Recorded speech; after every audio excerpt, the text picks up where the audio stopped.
আজ যে মানুষগুলো মনে করেন যারা দাড়ি রাখে, টুপি পরে, নামাজ আদায় করে, শুধু মসজিদ খানকার মাদ্রাসা নিয়ে থাকবে, তাদের পরিবার সমাজ রাষ্ট্রের দরকার নেই। তারা শোনেন, নবীজি এই কঠিন মুহূর্তে যেদিন হিজরত করার জন্যে বাড়ি থেকে বের হবেন, এক মুষ্টি বালি হাতে নিয়েছিলেন। নবীজিকে জিবরাইল জানালেন যে আপনি শুধু সামনের দিকে ফিকে মারেন সূরা ইয়াসিনের কয়েকটা আয়াত তেলাওয়াত করে। সূরা ইয়াসিনের কয়েকটা আয়াত তিনি তেলাওয়াত করার পরে সামনের দিকে মারলেন। যত মানুষ চারিদিকে দাঁড়িয়ে তরবারি নিয়ে পাহারা দিচ্ছিল, নবীজি বের হলেই হত্যা করবেন, তাদের চোখের কোণে কোণে এই বালি পৌঁছিয়ে দিয়েছে নবী নিজে না, আল্লাহ নিজে পৌঁছিয়েছে। কোরআনে কারিমে আল্লাহ নবীজিকে শুনিয়েছেন, ওমা রমাইতা ইযে রমাইতা ওয়ালাকিন্নাল্লাহা রমা। হে নবী, আপনি তো বালি শুধু সামনের দিকে মেরেছিলেন, চারিদিকে যে বালি পৌঁছিয়ে গেল এটা কিন্তু আপনি করেননি, এটা করেছে আমার কুদরত। তাহলে আল্লাহ পাক যে নিজে কিছু করে নবীজির জন্য এটা প্রমাণ। নবী তো সামনের দিকে মারলে সামনের কাফেরের চোখে লাগার কথা, পেছনে গেল কি করে? পুরাটা দায়িত্ব পালন করেছিল ওই সময় আল্লাহর কুদরত। সবার চোখে যখন বালি মাটি, তখন সবার চোখ ডলতে আরম্ভ করেছে, তরবারিটা ফেলে দিয়েছে। বিশ্ব নবীকে এই কঠিন মুহূর্তে আল্লাহ বলেন আপনি দাঁড়ান। ডান পা দিয়ে যখন আপনি ঘরে প্রবেশ করেছিলেন, বাম পা দিয়ে এখন আপনি বের হয়ে চলে যাবেন, এই দোয়াটা পড়েন যে আল্লাহ তুমি আমাকে এ ঘর থেকে যখনই বের করবে নিরাপদে বের করে দেবে, এমন এক জায়গায় আমাকে পৌঁছাবে যেখানে পৌঁছানোর পরে একটা রাষ্ট্রীয় ক্ষমতা তুমি আমাকে দেবে যার ভেতরে তোমার সাহায্য থাকে। এখানে শিক্ষা হচ্ছে নিরাপত্তা দেওয়ার একচ্ছত্র মালিকানা আল্লাহর। আল্লাহ নিজে নবীকে দোয়াটা শিখিয়েছেন যে আপনি বের হচ্ছেন কিন্তু নিরাপত্তা চান আমার কাছে, যে ঘর থেকে বের হলে আমি যেন নিরাপদে বের হতে পারি, পুরা রাস্তাটা যেন আমার জন্য নিরাপদ হয়। শুধু নিরাপদ হলে হবে না, যেখানে আমাকে পৌঁছাবেন পুরা জায়গাটা আমার হাতে দিয়ে দেবেন, ওই জায়গায় যেন আপনার সাহায্য থাকে।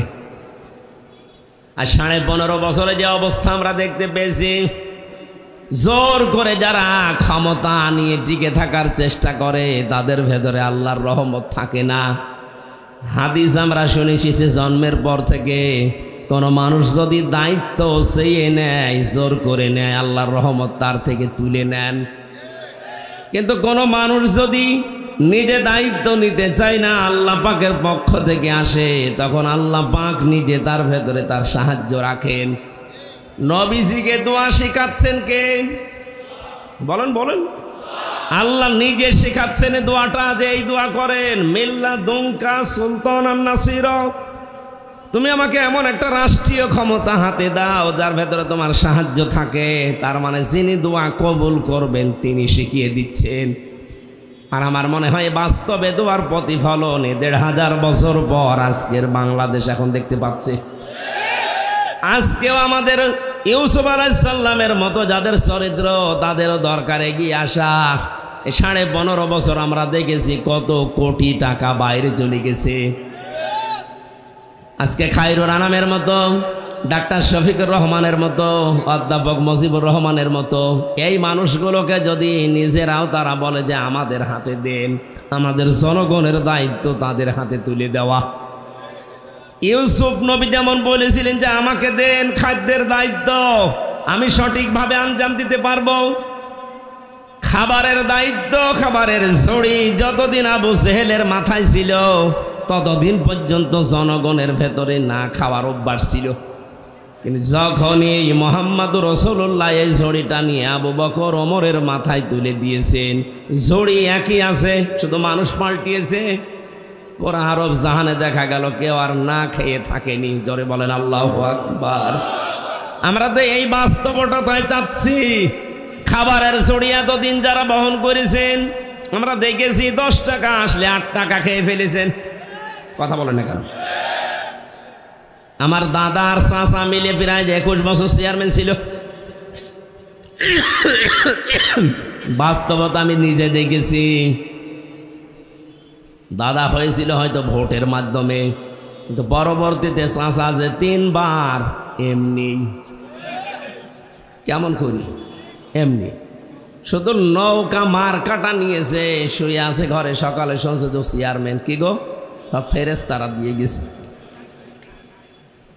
এই জন্যেই তাদের চরিত্র সম্পর্কে আমি জানি, দেখেছি। 1 কোটি টাকা যদি খরচ করে 5 কোটি টাকা তারা তুলে ফেলেছে। কিন্তু যে মানুষগুলোর নাম বললাম, অধ্যাপক মুজিবুর রহমানের রাজশাহীর, ডাক্তার শফিকুর রহমান মৌলভীবাজারের, ডক্টর খায়রুল আনাম এই নীলফামারীর, এই মানুষগুলো যদি দায়িত্ব নিতে পারে, এদের তো টাকা নেই যে 1 কোটি টাকা খরচ করবে। আপনাকে চাও হয়তো দিতে পারবে না, বিড়িও দিতে পারবে না, উল্টা করে নিজে তাকে আরো চা খাওয়ানো লাগবে। তাহলে টাকা মারার অভ্যাস আসবে কোত্থেকে? যা বাজেট হবে ওইটা তো খরচ করবে। এর বাস্তব প্রমাণ আমরা দেখেছি সাতক্ষীরার মুহাদ্দিস আব্দুল খালেক। পুলিশ ধরতে গেছে, জিজ্ঞাসা করছে পুলিশ নিজেই, যে বাড়িতে আসার সময় দেখে জোয়াল আর নাঙ্গল নিয়ে আসতেছে মাঠ থেকে। বলে আমরা এসেছি এলাকার এমপিকে ধরার জন্যে। কে? আব্দুল খালেক। বলেন চলেন বাড়িতে। বাড়ি দিয়ে দেখে টিনের বাড়ি, চারিদিকে বেড়া দেওয়া। পুলিশ আশ্চর্য হয়ে বলেছে আমরা এই জীবনে প্রথম দেখলাম যে একটা এমপির বাড়ি টিনের, চারিদিকে বেড়া দেওয়া।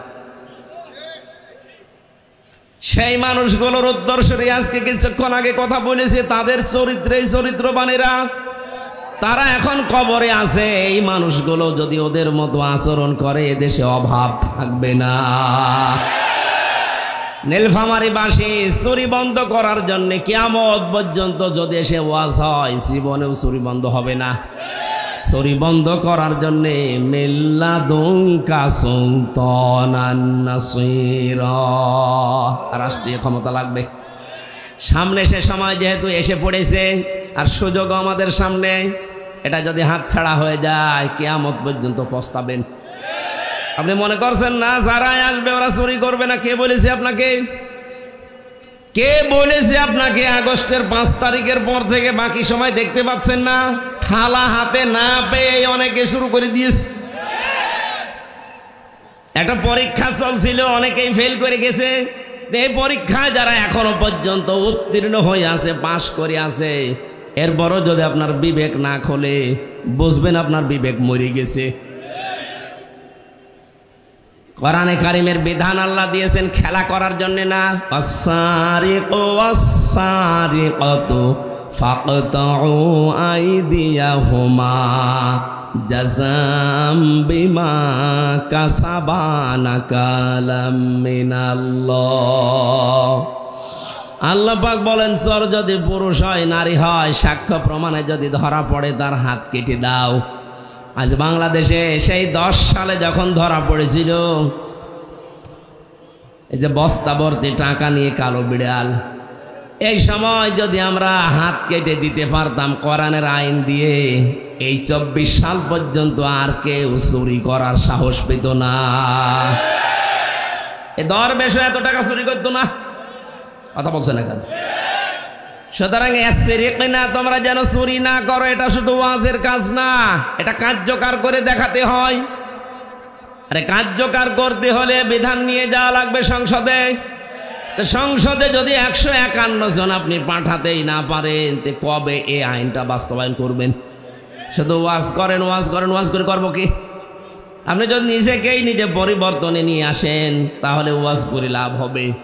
আর যদি বলেন যে যা বলছে বলুক গা, শুনি আমি আবার ওই কান দিয়ে বের করে বাড়ি চলে যাব, যান, কিয়ামতের আগে দেশে চুরি বন্ধ হবে না। ওয়ালায়াসিনা, জেনা যেন না করো। জেনা বন্ধ করার জন্যে আজকে যে 9 দফা শুনলাম, একজন উপদেষ্টা দিয়েছে, তার ভেতরে 3 নাম্বার পয়েন্ট এই যে মেয়েদেরকে গর্ভধারণ করতে দেওয়া লাগবে। মেয়েদেরকে বৈধ হোক অবৈধ হোক গর্ভধারণ করতে দেওয়া লাগবে। তার মানে জেনার কারখানা খুলতে চাচ্ছে। এটা বন্ধ করার জন্য ওয়াজে হবে। সব কিছু খুলে রেখে দিয়েছেন। আকাশ সংস্কৃতির নামে কত কিছু আসতেছে। বন্যার পানির মতো ভারত থেকে পিন আপ করা পত্রিকাগুলো আসে, আপনি কি করেছেন? না বন্ধ করবেন। কন্ট্রোল করা দরকার স্যাটেলাইটগুলো, কন্ট্রোল করা দরকার এই বন্যার পানির মতোই পিন আপ করা পত্রিকাগুলো। আর এটা করার জন্য শুধু ফোফা দিয়ে হবে না, আইন লাগবে। আর আইন যারা তৈরি করবে তাদেরকে পাঠাতে হবে। আপনাদেরকে আমি খুব সূক্ষ্ম কথা বলছি, হজ না করে আপনি হজের সওয়াব পাবেন, যাকাত না দিয়েও যাকাতের সওয়াব পাবেন, নামাজ না পড়েও আপনি নামাজের সওয়াব পাবেন। সূরা নিসা 5 নম্বর পারার 10 নম্বর পৃষ্ঠা 13 নম্বর লাইনের 85 নম্বর আয়াতে আছে, মাইয়াশফা শাফাআতান হাসানাতান ইয়াকুল্লাহু নাসীবুম মিনহা ওয়া মাইয়াশফা শাফাআতান সাজ্জিয়াতান ইয়াকুল্লাহু কিফলুম মিনহা ওয়া কানাল্লাহু আলা কুল্লি শাইইন মুকিতা। বলেন আল্লাহু আকবার। রব্বুল আলামিন বলেন, কেউ যদি কোনো ভালো কাজে সুপারিশ করে, সাহায্য করে, সহযোগিতা করে, রায় দেয়, সমর্থন জানায়, ভোট দেয়, ওই লোকটা ভালো কাজ করে যে সওয়াব পাবে, আপনি শুধু রায়টা দিয়ে সেই সওয়াব পাবেন। এই জন্য অনেক হামজা কিয়ামতে উঠে বলবে, আল্লাহ আমি তো হজ করিনি, হজের সওয়াব তো আমার ফেরেশতারা মনে হয় ভুল করে লিখে ফেলেছে। রব্বুল আলামিন বলেন, হামজা আমি জানি তুমি হজ করনি, কিন্তু তুমি এমন মানুষকে রায় দিয়েছিলে, সমর্থন জানিয়েছিলে, সুপারিশ করেছিলে, ভোট দিয়েছিলে, যেই লোকটা তোমার ভোট পাওয়ার পরে ক্ষমতায় গিয়ে সংসদে হজের পক্ষে কথা বলেছিল। ধর্ম মন্ত্রণালয়ে যিনি দায়িত্বে আছেন এখন উপদেষ্টা ডক্টর আফামা খালিদ স্যার, উনি বলছেন আমরা সব জায়গায় কথা বলে বলে এই সিন্ডিকেটটা ভাঙার চেষ্টায় আছি। উনি যেহেতু এখন একা, এইরকম মানুষ যদি আমরা 151 জন তৈরি করতে পারি, 7 লাখ, 7.5 লাখ, 8 লাখ টাকা লাগবে না, 3.5 লাখ টাকায় ফরজ হজ করা যাবে। আপনার এই সুপারিশের মাধ্যমে খাইরুল আলমের মতো মানুষ যদি হজের পক্ষে সংসদে কথা বলতে পারে, আপনি হজ করেননি ঠিক আছে, কিন্তু কিয়ামতে হজের সওয়াব নিয়ে হাজী সাহেবের কাতারে দাঁড়াতে পারবেন। এই সুযোগ যদি সামনে আসে আপনি কাজে লাগাবেন তো? কোন আঙ্গুল দিয়ে তোলেন তো দেখি আঙ্গুলটা? লিল্লাহে তাকবীর।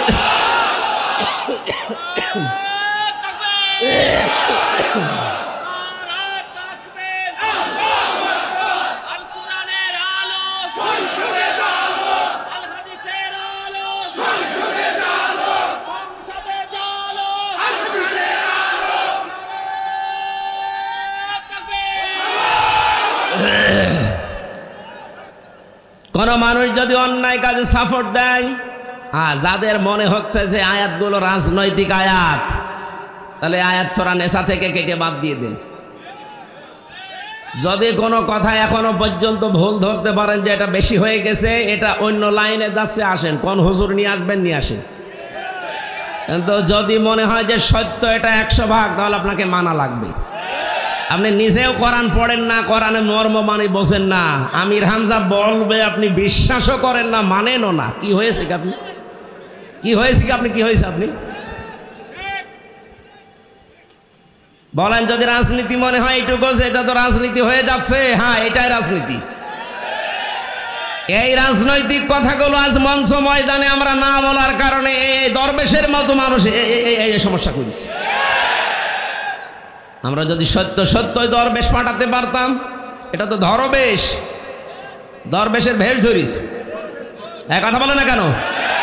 দরবেশ তো আসল ডাক্তার শফিকুর রহমান, যার চেহারার দিকে তাকালে আল্লাহর কথা মনে হয়, তার আমল, তার ইখলাস, তার তাওয়াক্কুল আমি নিজে দেখেছি ছেলে, তার পাশে রুমে ছিলাম আমি। আর এমন দরবেশ, আল্লাহর উপরে ভরসা আছে, দাড়ি কেটে নম হয়ে গেছে, ভরসা আছে আল্লাহর উপরে।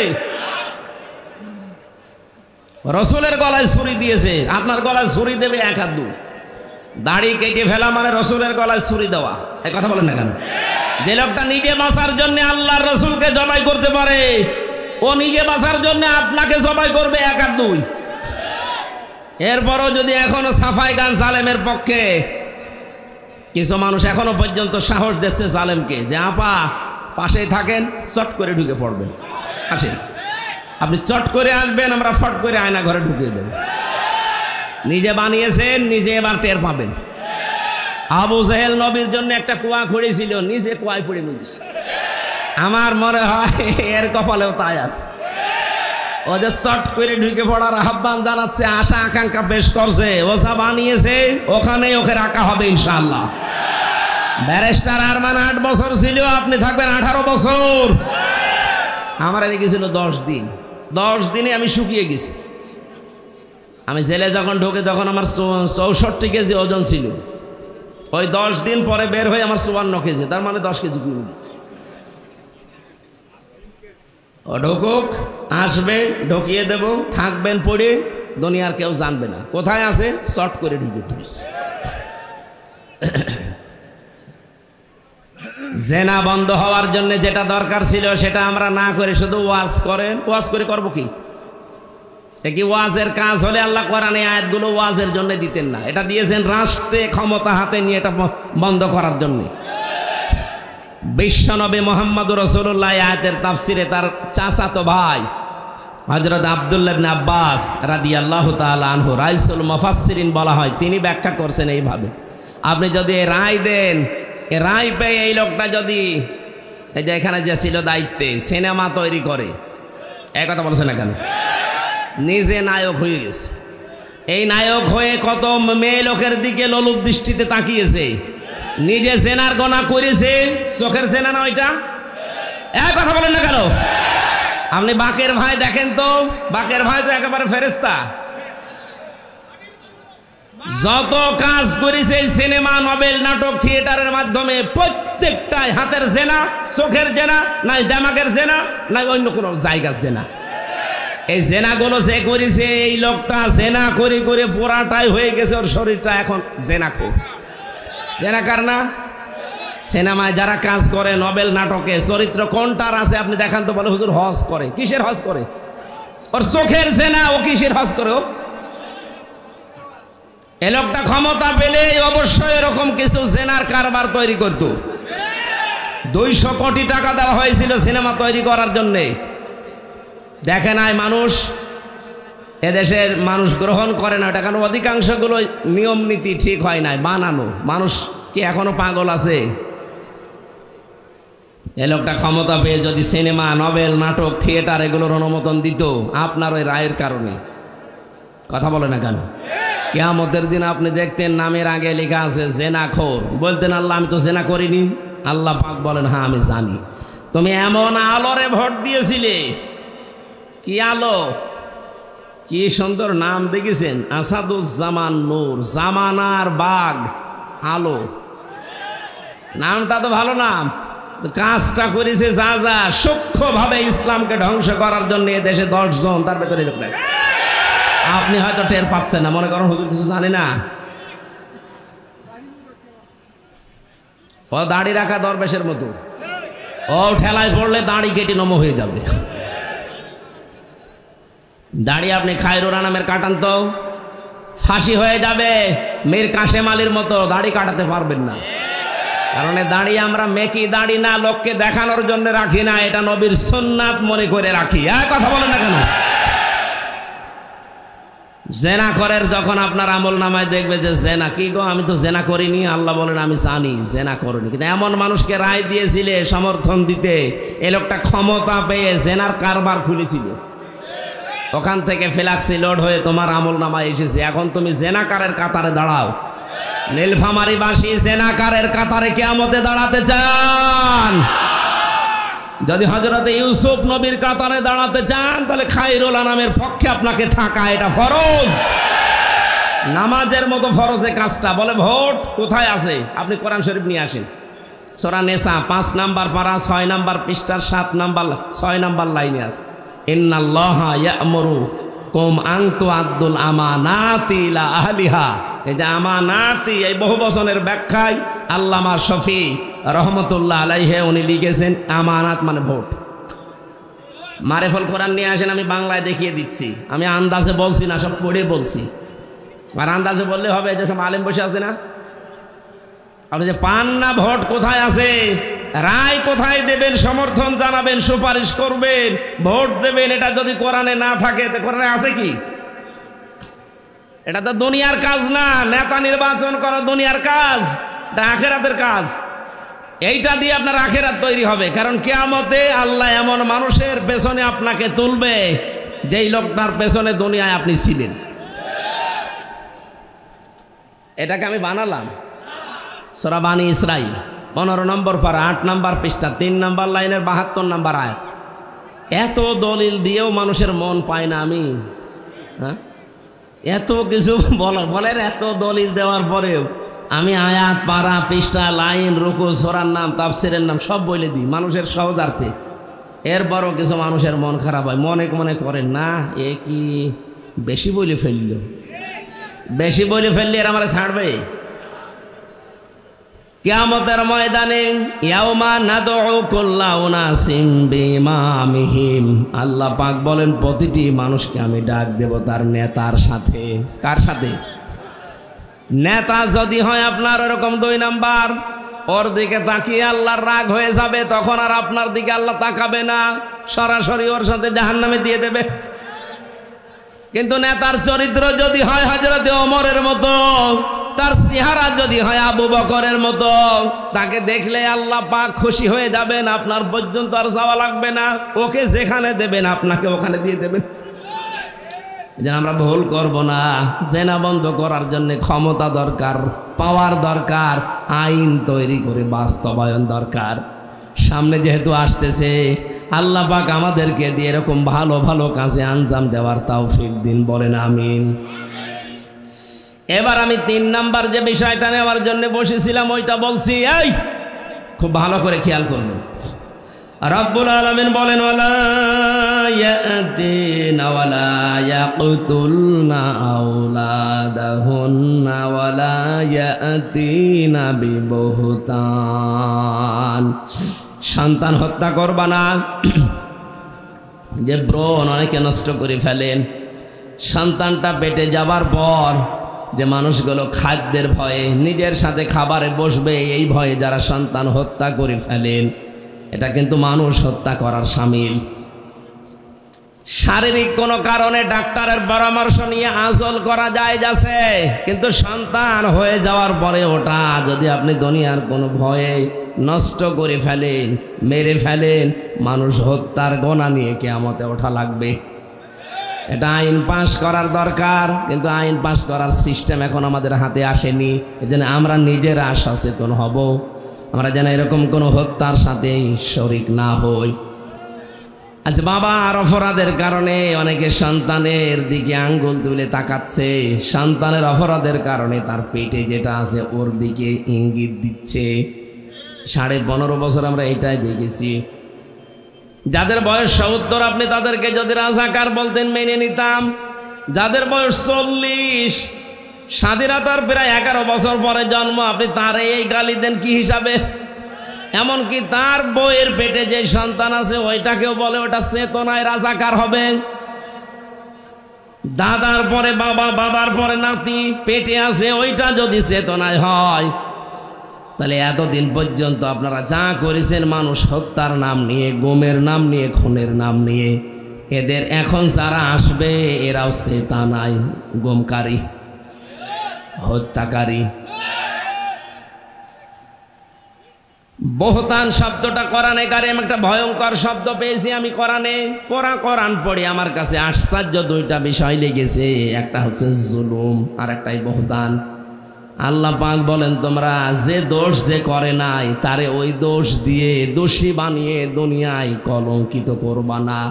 অথচ 15.5 বছর এটা সব চাইতে বেশি হয়েছে, এটা আমার নামে একটা চালিয়ে দিয়েছে। আমি নাকি আইএস, আমি নাকি বাংলা টিমের সদস্য।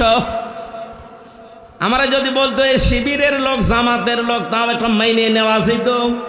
কথা বলছে না কেন? এমন একটা নাম দিয়েছে, জীবনেও নামও আমি শুনিনি যে আইএস কারে বলে। আনসারুল্লাহ বাংলা টিমের সদস্য কি এটা আমি জানি না, আন্দাজে 10টা দিয়ে যে 3টা বছর আপনি জেলে আমারে রেখে দিলেন, প্রমাণ তো হয়েছে যে না আমি এ দলে নেই। কয়েকদিন আগে আমার মামলা সব খারিজ হয়ে গেছে। বিচারপতি বলেছে কোনো দোষের ভেতরে পাওয়া যায়নি, পুরাপুরি মুক্ত করে দিলাম। তাহলে আমি যেহেতু নির্দোষ প্রমাণ হয়েছে আদালতের মাধ্যমে, আমার কোনো দোষ পাইনি।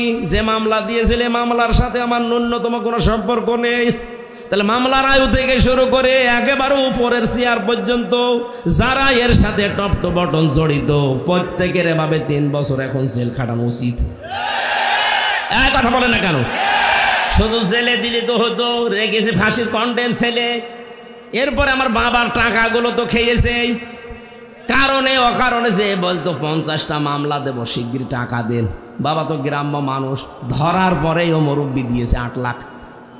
চেয়েছিল 10 লাখ, বলেছিল মামলা আর দেব না। একবারে 8 লাখ দিয়েও টাকাও নিয়েছে, মামলাও দিয়েছে। এই যে পোড়াটা মিথ্যা আমার উপর একটা দোষ চাপিয়ে, এখন তো প্রমাণ হয়েছে যে কোনো দোষ আমার ছিল না, তাও আদালত প্রমাণ করেছে। তাহলে এখন আমি যেটা চাই, আমার উপরে যেটা চাপিয়ে দিয়েছিলেন আপনার উপর আমি চাপাচ্ছি না, আপনি যা করেছেন সেইটাই আপনাকে আমি চাপাই। কথা বলে না কেন? আপনি তো খুনের সাথে জড়িত, আপনি গুমের সাথে জড়িত, আপনি আয়না ঘরের সাথে জড়িত। আমার দোষ নেই, আমি খালাস। আপনার তো দোষ আছে, আপনারা আমরা রাখতে চাই। থাকেন, দেখি কেমন লাগে। এখনো পর্যন্ত 1,10,000-এর উপরে মানুষ জেল খাটতেছে সারা বাংলাদেশ মিলে। তার ভেতরে প্রায় 100 জনের 65 থেকে 70 জন মানুষ কিচ্ছু জানে না, আন্দাজে ও ঘরে ঘুমিয়ে আছে। সকালে লোক করে দেখছে জেলখানায়। কি গো, তুই গাছ কেটেছিস? কখন কাটলাম? স্বপ্নে। স্বপ্নে গাছ কেটি। আবার শুয়ে আছে জেলখানার ভেতরে, ঘুমের থেকে উঠে দেখছে আমি বাড়িতে। কি গো, মাঝখান থেকে আল্লাহর ওলিরা প্রায় 5 লাখ টাকা হাদিয়া নিয়ে চলে গেছে। আমার মামলার আয়ু যে ছিল, আমি নাম ধরে বলছি, কাজী মিজান, মাদারীপুরের টাকের হাটে বাড়ি। এই শয়তান এখন পালিয়েছে। ওর যে মোড ছিল ওই সময় রিমান্ডে আমি দেখেছি, মানুষের আচরণ ওরকম হয় না। একটা মানুষ কুকুরের সাথে, গরু ছাগলের সাথে অত খারাপ ব্যবহার করে না। ও যা করেছিল আলেমদের সাথে, চোখ কালো কাপড় দিয়ে বেঁধে নিয়ে, মাজায় দড়ি দিয়ে, হাতে হ্যান্ডকাপ দিয়ে টেনে নিয়ে যেত মাটির নিচে। মনে হচ্ছে যে গরু টেনে নিয়ে যাচ্ছে, অথচ নিজে নিজেই রিমান্ডে আমারে বলতো, হুজুর আপনি কিছু করেননি, আমি জানি কিছু করেননি, আপনি নিজেই বলছেন, এরপরও এরকম খারাপ ব্যবহার করেন কোন কারণে? বলে টাকা চাই। টাকাও নিস, টাকা নেওয়ার পরে যদি ভালো ব্যবহার করতো তাও তো মেনে নিয়ে যেত। বরদোয়া এমনি বের হয়, এই কারণে বের হচ্ছে। আচ্ছা, এই সমস্ত কোলাঙ্গারদের কারণে আজ সাধারণ কনস্টেবল, এই পুলিশ, এদেরকেও মানুষ ঘৃণা করে, দেখতে পারে না। এরা 24 ঘন্টা ডিউটি করে, আর এই শয়তানগুলো বহু কামিয়েছে আর এখন পালিয়েছে। এদের মতো কোলাঙ্গারকে যেন একটাও ছাড় দেওয়া না হয়। বিশেষ করে আমি নাম ধরে বলছি, সাবেক আইসি এই বেনজির, আসলে কোনো নজির নেই। এখন যেটা ধরা পড়ে আছে আব্দুল্লাহ আল মামুন, কত বড় শয়তান। মানুষ ওকে দেখাচ্ছে যে স্যার গুলি মারি একটা, মরে একটা, আর কেউ পালায় না। এইটা দেখার পরে ওরে এখনো ফাঁসি না দিয়ে রেখে দিয়েছেন, মানে ওরে এক্ষুনি ফাঁসি দেওয়া লাগবে। আর যারে দেখিয়েছে ওই কামাল, কিসের মাল, ওরে এখন কামাল বানানো দরকার। নির্ভেজাল টাটকা শয়তান ছিল এগুলো, শুধু মদের আর নারীর উপরে থাকতো। কোন চরিত্র আছে এই মানুষগুলোর? বললে অনেক পুলিশ ভাইদের মন খারাপ হয়। হ্যাঁ, এত নেকেট কথা বলে। নেকেট কি পেয়েছেন? ও যা করেছে ও কি মানুষের আচরণ বলে? জঙ্গির নাটক সাজিয়ে, এই যে মনিরুল, এই লোকটা আন্দাজে জঙ্গির একটা নাটক সাজিয়ে বাইরের দেশকে দেখাতে, যে দেশ জঙ্গি আছে। কিসের জঙ্গি আছে? 3টা বছরে জেলখানার ভেতরে কোনো জঙ্গি পায়নি, এগুলো জঙ্গিও সাজিয়েছে। ভারতকে আর আমেরিকাকে দেখাতে চেয়েছে যে সে জঙ্গি আছে। আমাদের আপা না থাকলে আপনারা বাঁচবেন না, এই ধোকা দিয়ে বোকা বানিয়ে রেখেছিল। এখন কিন্তু তারা টের পেয়েছে পুরাটা তো ধোকা। এই জন্য এবার আর রাজি হয়নি, এবার গণেশ উল্টিয়ে গেছে। হ্যাঁ, কথা বলছে না কেন? এই জঙ্গি নাটককারী এই মনিরুলের আমরা শাস্তি চাই। কাউন্টার টেররিজমে যেই লোকটা আমাকে পিটিয়েছে, পিটানোর জন্য আদেশ দিয়েছে আসাদুজ্জামান, আমি ওইভাবে ওকে পিটাতে চাই। কারণ আমার তো কোনো দোষ পাইনি, প্রমাণ হয়েছে আদালতে। ওকে আমি পিটাতে চাই, এরপরে যা হয় আমার কপালে আছে। যত মানুষ এভাবে মিথ্যা তহমতের মামলা নিয়ে আন্দাজে জেল খাটতেছে, আমার মনে হয় সবগুলো বেকসুর খালাস দেওয়া দরকার। কোনো কারণ নেই, আন্দাজে। আমার যেমন 3 বছর গেল, এরকম কারণ 3 বছর 5 বছর 7 বছর পড়ে আছে, বিশেষ করে বিডিআররা। আপনাদের নীলফামারী, এই পঞ্চগড়, ঠাকুরগাঁর বহু বিডিআর আমার পাশে ছিল। রাতের বেলা বলে ডাক দিত, বলছে আজ 11 বছর 12 বছর 14 বছর আছি, কিচ্ছু জানি না। অথচ 1 মাস পরে আমি রিটায়ার্ড হয়ে যেতাম। এটা মুরব্বী মানুষের কান্না দেখতাম বিডিআর। এই নীলফামারী বাড়ি, ডিমলা কোন জেলা? নীলফামারী, এখানে বাড়ি। কি কান্না রাতের বেলা, তাহাজ্জুদ পড়তে উঠতাম, দেখতাম করে আওয়াজ দিত। পঞ্চগড়ের আরেকজন। এই মানুষগুলোকে যেহেতু প্রমাণ হচ্ছে, ওরা নিজেরা বলতো ভাই আমার যদি শাস্তিও লাগিয়ে দেয়, আমাদের যে ডিপার্টমেন্টে আছি সর্বোচ্চ 7 বছর শাস্তি দিতে পারে। আর 14 বছর পড়ে আসি, একক ক্ষমতা নিয়ে উনি রায় দেয় না। উনি যেহেতু পালিয়েছে, আমরা চাই বেকসুর ভাবে এদেরকে খালাস দিয়ে বের করে দেওয়া হোক। জীবনের বাকি সময়টা অন্তত পরিবার নিয়ে কাটাক। কথা বলেন না কেন? মাজলুম মানুষগুলো পড়ে আছে, কোনো দোষ নেই এদের। যত তহমত দিয়ে, মিথ্যা মামলা দিয়ে আজ 10 বছর 15 বছর পর্যন্ত জেলে আছে, যারা এখন এই মামলার আয়ু থেকে উপর পর্যন্ত জড়িত, প্রত্যেকের শাস্তির দাবি করছে আমি। কারণ পরবর্তীতে যদি কোনো জালেম আবার আসতে চায়, তারা যেন এখান থেকে শিক্ষা নিতে পারে যে আন্দাজে তহমত দেওয়া যাবে না। তহমত দিয়েছিল একজন। এদিকে কত বড় অপরাধ এটা, কিভাবে অপরাধটা সংগঠিত হচ্ছে। হযরত ইমাম মালিক রহমতুল্লাহ আলাইহি, তার জামানার একটা ঘটনা আমি হাদিসের পাতায় পড়েছি, ইতিহাসে। তার জামানায় একজন মহিলা মারা যাবার পরে পাশের এলাকা থেকে এক মহিলা এসেছে লাশ ধোয়াতে। লাশ ধোয়াতে ধোয়াতে হঠাৎ করে যখন রানের ওপরে হাত দিয়েছে, হাত গেছে আটকিয়ে। হাত আটকিয়ে যাওয়ার পরে চিন্তা করছে হাত তো খোলে না, কয়েক ঘন্টা পার হয়ে যাচ্ছে।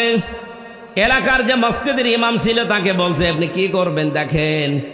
তিনি বলছে এক কাজ করেন, হাত যেহেতু আটকে গেছে, এই হাতের যে জায়গাটুকু মাংস আছে এই মাংসটা কেটে ফেলে দেন। যার বউ মারা গেছে সে চিল্লিয়ে উঠেছে, কি আমার বউ মারা গেছে, এই মরা মানুষের গা থেকে, শরীর থেকে আপনারা লাশ, এ গোশত কাটবেন, আমি হতে দেব না, দরকার এই মহিলার হাত কেটে বাদ দিয়ে দেন। এখন এই মহিলার স্বামী আর ছেলে বলছে না, আমার মেয়ে, আমার বউ ভালো মানুষ, আমার মা ভালো মানুষ, আমরা এসেছি উপকার করার জন্যে, এখন আপনারা তারই হাত কেটে দেবেন, জীবিত হাত কাটতে দেব না। কয়েক ঘন্টা হয়ে যাচ্ছে, মহিলা প্রসাব পায়খানা যাবে, কিছুই হয় না। কি করে, হাত তো ছড়ে না। শেষ পর্যন্ত ওই দেশের প্রধান কাজী, যিনি বিচারপতি ছিল, মদিনায় থাকতেন ইমাম মালিক, ঘোড়ায় চড়ে তাকে নিয়ে আসা হচ্ছে। ইমাম মালিক আসার পরে ডাক দিয়ে বললেন, মহিলা সত্যি করে বলো কি হয়েছে। প্রথমে মেয়েটি বলছে আমি কিচ্ছু জানি না, শুধু লাশ ধোয়াতে ধোয়াতে হাত লেগে গেছে, আর ছড়ে না। ইমাম মালিক বলে, দেখো আমার কাছে কিন্তু কোরআন হাদিসের রাডার আছে, আমি ধরে ফেলবো, সত্যি করে বলো কি করেছিলে।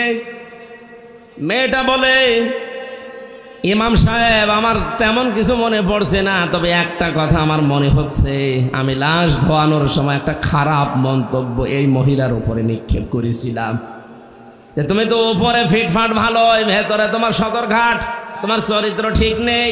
আমি একদিন একটা ছেলে পুরুষের সাথে তোমাকে গাড়িতে করে যেতে দেখেছিলাম, অথচ পরবর্তীতে আমি খোঁজ নিয়ে জেনেছি যে ওই ছেলেটা তার ভাইয়ের ছেলে।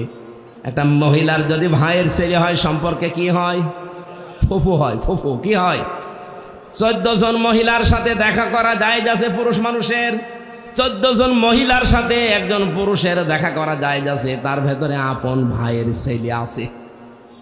কথা বুঝতেছেন, যে 14 জন পুরুষের সাথে দেখা করা একজনের জায়েজ আছে মহিলার, তার ভেতরে আপন ভাইয়ের ছেলে আছে। সূরা নিসার তাফসিরে পাবেন, আমি লম্বা করে বলছি না।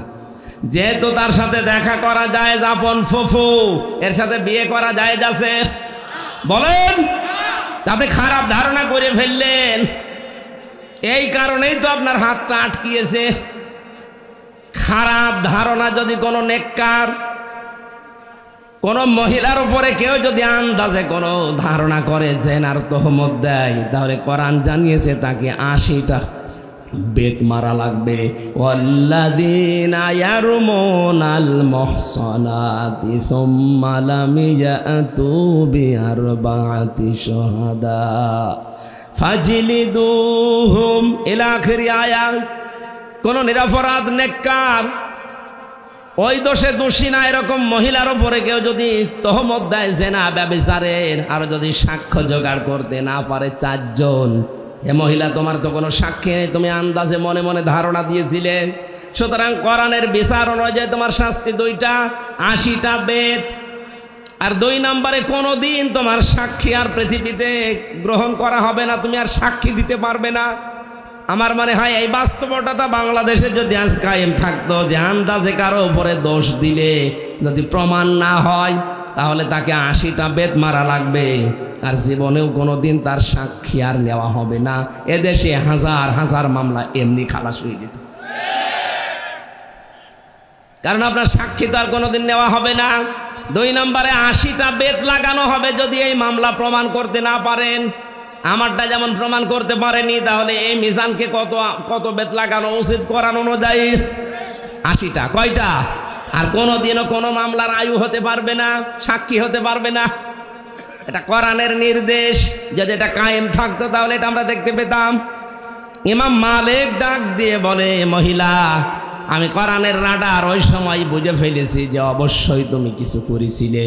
অমায়াকে সেবে খতিয়াতান আও ইসমাং থুম্মা ইয়ারমি বিহি বারিআন ফাকাদ হাইতামালা বুহতানা ওয়া ইসমাম মুবিনা। সূরা নিসার ১১২ নম্বর আয়াতে আছে, কোন মানুষ যদি নিজে অন্যের উপরে, একটা নিরপরাধ মানুষের উপরে দোষ চাপিয়ে নিজে ভালো সাজে, নিজেকে ভালো মনে করে, আল্লাহ পাক বলেন সে যেন প্রকাশ্য পাপের বোঝা বহন করে নিয়ে বেড়ায়। তুমি নিজে হয়তো এরকম উল্টাপাল্টা মহিলা আন্দাজে একটা ভালো মানুষের উপরে একটা জেনার তহমত নিক্ষেপ করলে, ধারণা করলে, আল্লাহ এই শাস্তি দুনিয়ায় তোমারে দিয়েছে, তোমার হাতটা গেছে আটকিয়ে। আমার মনে হয় এরকম শাস্তি যদি আজ বাংলাদেশে একটা কোনো জেলায় হয়তো যে হাত আটকিয়ে যাচ্ছে দোষ দিলেই, তাহলে এদেশে এই তহমত বন্ধ হয়ে যেত। ইমাম মালিক বললেন, আমার কাছে কোরআন হাদিসের রাডার ছিল। মান সালিমাল মুসলিমুনা মিন লিসানিহি ওয়া ইয়াদিহি। মুসলমান তো ওই মহিলাকে, ওই পুরুষকে বলা হয় যার হাতের দ্বারা আর মুখের দ্বারা অন্য মুসলমান শান্তি পায়। এটা তো একটা মুসলিম মহিলা, তার লাশ ধোয়াতেছিলেন, হঠাৎ কেন মুখ দিয়ে এই ধারণাটা বের করলেন? হাত দ্বারা যখন এই ধারণাটা করছিলে ধোয়ানোর সময়, আল্লাহ তোমার হাত এই কারণে আটকিয়েছে। এখানে হাত মানে শুধু এই হাত না, মুখ মানে শুধু এই মুখ না। পৃথিবীতে ক্ষমতারও হাত আছে, টাকা পয়সার হাত আছে, প্রভাব প্রতিপত্তির হাত আছে। কোন হাতের দ্বারা, কোন মুখের দ্বারা অন্য কোন মুসলমান যেন অশান্তিতে না থাকে, ঝামেলায় না পড়ে। যদি পড়ে তাহলে তুমি আর নবীর উম্মত না, মুসলমান না। ইমাম মালিক বললেন, সাক্ষী যেহেতু নেই, মনে মনে ধারণা করেছিলে। কোরআনের সূরা নিসা ৬ নম্বর আয়াত অনুযায়ী, ৪ নম্বর আয়াত অনুযায়ী আমি ২টা শাস্তির প্রথমটা তোমারে এখন দেব। ৮০টা বেত মারা হবে। পর্দার আড়াল থেকে এই জল্লাদকে বললেন, ওর পিঠে বেত লাগাও। ৭৯টা হয়ে গেছে। ইমাম মালিক রহমতুল্লাহ আলাইহি ডাক দিয়ে বললেন, কাজী সাহেব খবর কি? বলেন, না, জল্লাদ তো বলছে এখনো পর্যন্ত হাত ছড়ে না। ইমাম মালিক বললেন, আমি সূরা নিসার উপরে, সূরা নূরের উপরে ১০০ বিশ্বাস করি আল্লাহর কোরআন। কোনোদিন আমার আল্লাহ এটা মিথ্যা প্রমাণ করবে না। বাকি আছে কয়টা? বলে একটা চাবুক বাকি আছে। বিসমিল্লাহ বলে এবার আরম্ভ করো। বিসমিল্লাহ বলে যখন ৮০ নাম্বারটা মেরেছে, চট করে হাত খুলে গেছে। মিথ্যা তহমত কত কত কঠিন জায়গায় পৌঁছায়। একটা দৃষ্টান্ত শুধু দিলাম, আজ বাংলাদেশে মিথ্যা তহমতের ছড়াছড়ি চলছে। এমনকি 5 তারিখের পর থেকে এ পর্যন্ত অনেকেই এ মিথ্যা তহমতের সামিল হয়ে নিরপরাধ মানুষও জুলুমের শিকার হয়ে বিভিন্ন রকমের ঝামেলায় পড়েছে। ডাক্তার শফিকুর রহমানের নাম বলছি এ কারণে, এই লোকটার চাইতে তো আপনি বেশি ক্ষতিগ্রস্ত হননি, এই লোকটার চাইতে বেশি জুলুমের শিকার আপনি হননি। তার ছেলে জেলখানায়, তার বউ অসুস্থ, তার দলের লোক সব পালাচ্ছে, কেউ জেলখানায়। এত বড় কঠিন পরিস্থিতি এই 15.5 বছর সে লোকটা পার করেছে। এরপরও 5 তারিখের পরেই কেমন উদারতা দেখিয়েছে যে আমি সবাইকে আমার দলের পক্ষ থেকে আল্লাহর জন্য মাফ করে দিলাম।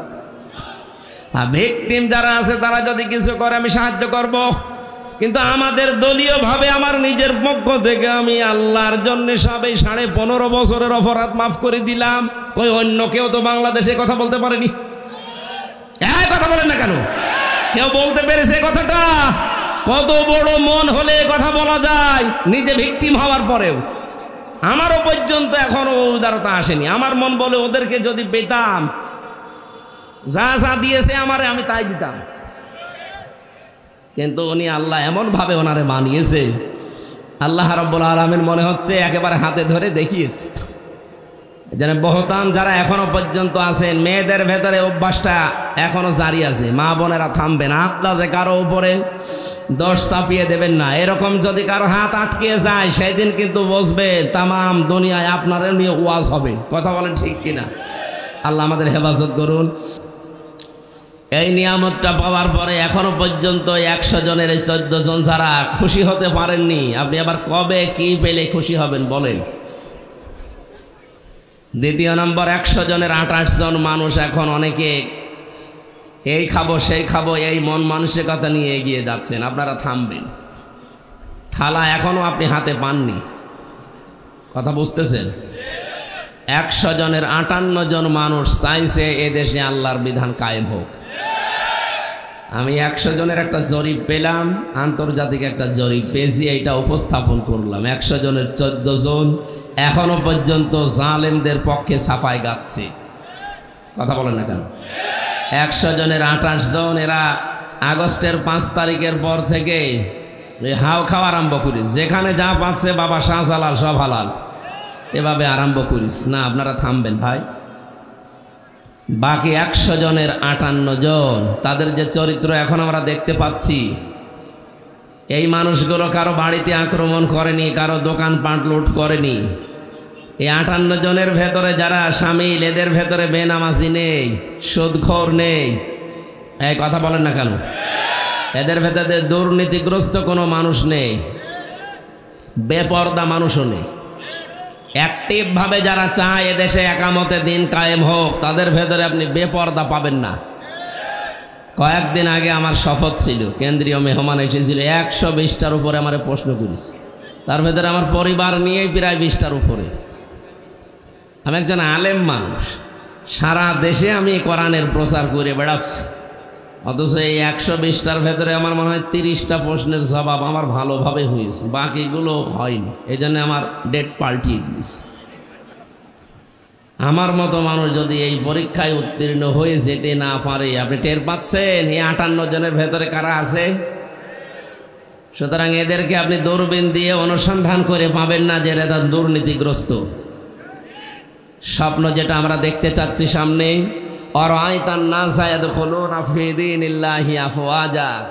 এ নবী বিজয় যখন আসে কয়েকটা জিনিস দেখা যায়। তার 1 নম্বরে এই দলে দলে পালে পালে মানুষ দেখবেন ইসলামে আসতেছে।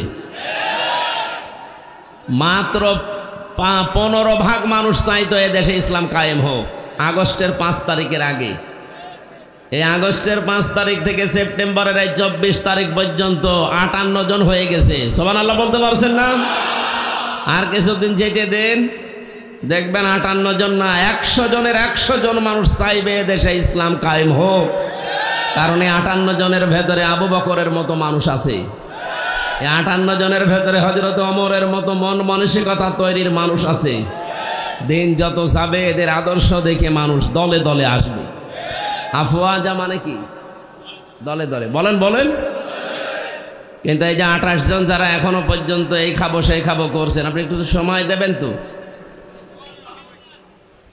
আমিরে জামাত ডাক্তার শফিকুর রহমান কুষ্টিয়া সেদিন গিয়েছিলেন। উনি ঘোষণা দিয়েছেন সাংবাদিকদের সামনে যে আমরা যারা দায়িত্বে আছে অন্তর্বর্তীকালীন সরকারের তাদের যৌক্তিক এবং সম্মানজনক সময় দিতে চাই। ওনারা গুছিয়ে নিক। 1628টা চেয়ারে দায়িত্বে ছিল এই দেশের জালেমেরা, সবগুলোই দুর্নীতিগ্রস্ত। এমনকি যেটা মনে করতাম না এমন হয় জিব্রাইল ওই যে দরবেশ, ও আমার বড় শয়তান। 36,000 কোটি টাকার ঋণ। আপনি চিন্তা করতে পারেন, পদ্মা সেতু বানিয়েও 4,000 কোটি টাকা থাকার কথা। দরবেশ যদি হয় এই আপনাদের যেটা ধরা পড়েছে মনে করেন ফেরেশতা, দেখেন কি বের হয়। যেখানে হাত দেওয়া হচ্ছে সেই জায়গায় যে কয়জন এখন আছে উপদেষ্টার দায়িত্বে হেল খেয়ে যাচ্ছে যে কি করব, যেখানে হাত দেয় ওই জায়গাটাই দুর্নীতিগ্রস্ত। সুতরাং আমরা চাই যৌক্তিক সময়ের ভেতরে 1628টা চেয়ার পুরাটা সংস্কার করে যারা এই 15.5 বছরে হয়েছিল তাদেরকে নিয়ে এসে বসান, কারণ এগুলো সব জালেমদের দোষর। কথা বলে না কেন? এক লোক বিবাহ করে বাসর রাতে বউ কেবল ঘরে, দাদি শাশুড়ি এসে বলছে কি আমি পতি চাই। বলছে দাদি শাশুড়ি আপনি আমার একটু সময় দেবেন তো।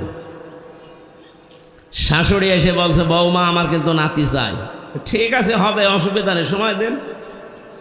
ননদ আর দেবর এসে বলছে ভাবি আমাদের কিন্তু ভাতিজা চাই। ঠিক আছে। স্বামী এবার এসে বলছে তুমি কি করবা আমি জানি না, আমার বেবি চাই। বৌমা মুখ তুলে বলছে এ বংশের কি সব পাগল,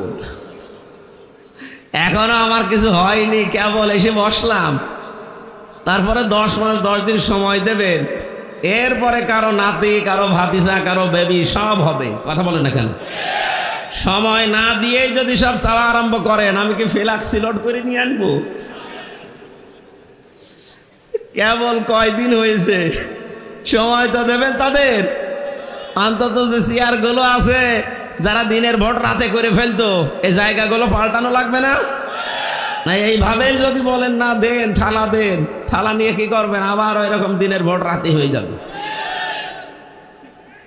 আমরা চাচ্ছি এদেশে কাউকে যেন পূর্বের চেয়ারে রাখা না হয়, সবগুলো পাল্টাতে হবে। বৈষম্য বিরোধী ছাত্র আন্দোলনের যে 9টা দফা ছিল তার ভেতরে এইটাই যে আমরা সংস্কার চাই। কথা বলেন না কেন? বৈষম্য আমরা দূর করতে চাই, কোনো জায়গায় যেন বৈষম্য না থাকে। দুঃখজনক হলেও সত্য এখন যারা দায়িত্বে আছে তাদের ভেতরে একজন এই বৈষম্য আবার ফিরিয়ে নিয়ে আসার জন্যে সমকামিতা এটা প্রমোট করছেন। জাতি কিন্তু এখনো পুরাপুরি বুঝতে পারে না। যদি বুঝতে পারে আপনার উপদেষ্টার চেয়ারও কিন্তু থাকবে না, কারণ 1150-এর উপরে জীবন দিয়েছে, 2700-এর উপরে এখনো হাসপাতালে। এরা খেলা করার জন্য জীবন দেয়নি। আপনি আবার সেই হারাম জিনিস এ পৃথিবীতে প্রতিষ্ঠিত করার জন্য প্রমোট করবেন আর মানুষ ছেড়ে দেবে? এটা কি আমেরিকা পেয়েছে? এটা 96% মুসলমানের দেশ। এই কথা বলেন না কেন?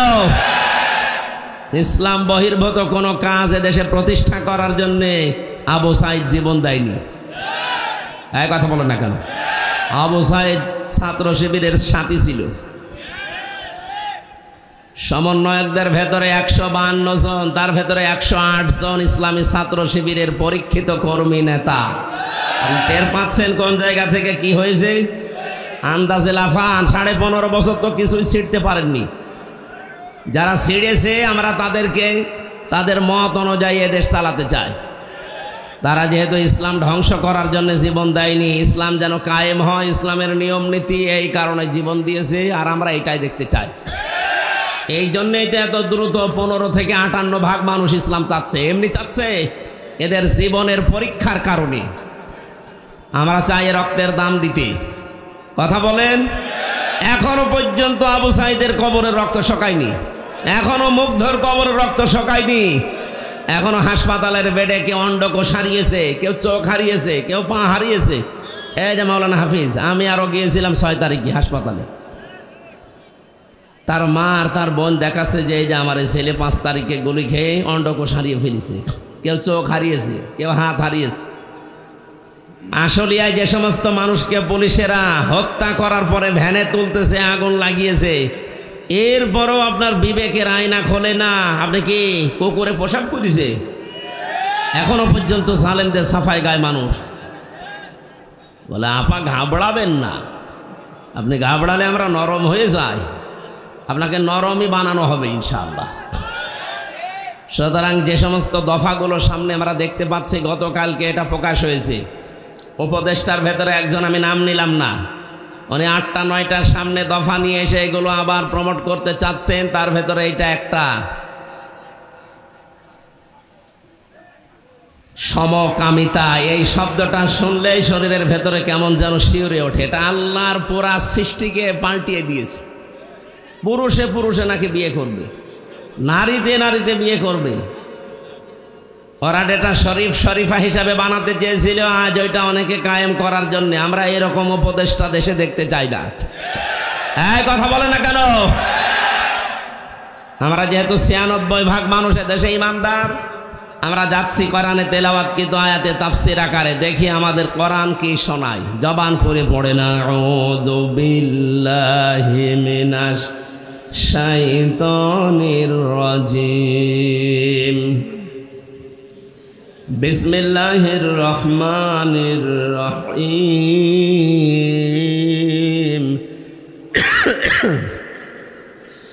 ولا يسرقن ولا يزنين ولا يقتلن أولادهن ولا يأتين ببهتان।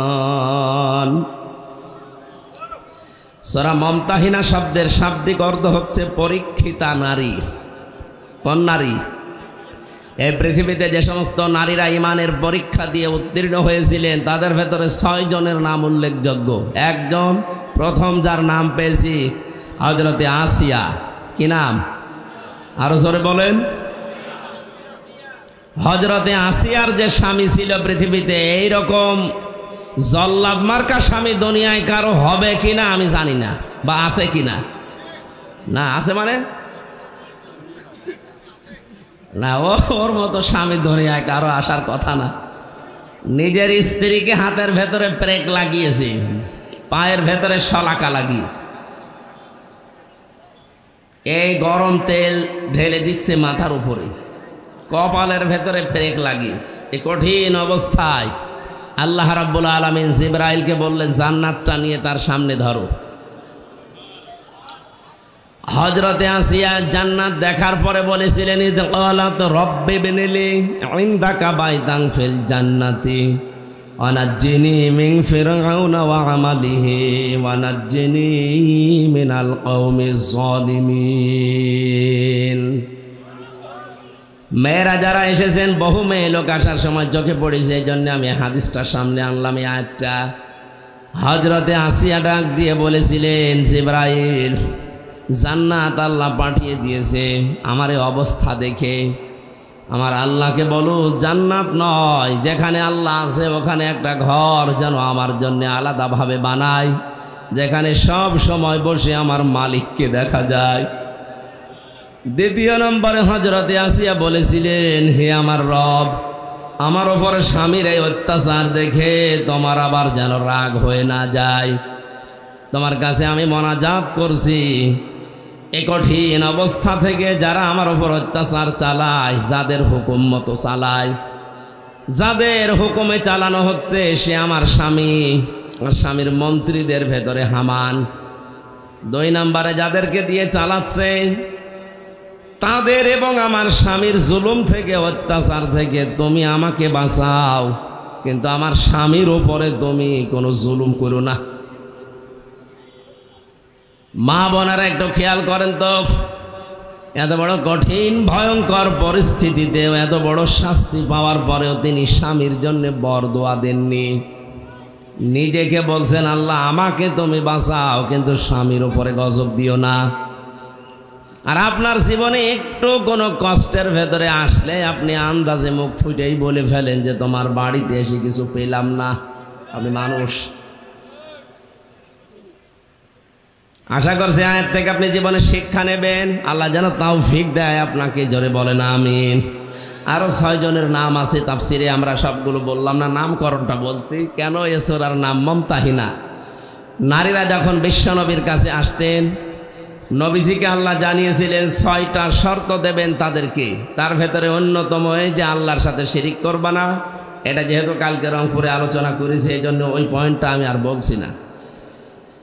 দ্বিতীয় নম্বর, যারা আমার কাছে এসেছ তাদেরকে আমি শোনালাম ওয়ালা ইয়াসরিকনা, চুরি করবা না। কি করবা না? এটা কায়েম করার জন্য এটা শুধু ওয়াজে হয় না। এই জন্য নবীজিকে আল্লাহ জানিয়েছিলেন, হে নবী, যে কথাগুলো এখানে একটা একটা করে আপনাকে শোনাচ্ছি, এটা জনগণকে যখন আপনি বাস্তবায়নের জন্য চেষ্টা চালাবেন তখন আপনার হাতের ভেতরে ক্ষমতা লাগবে।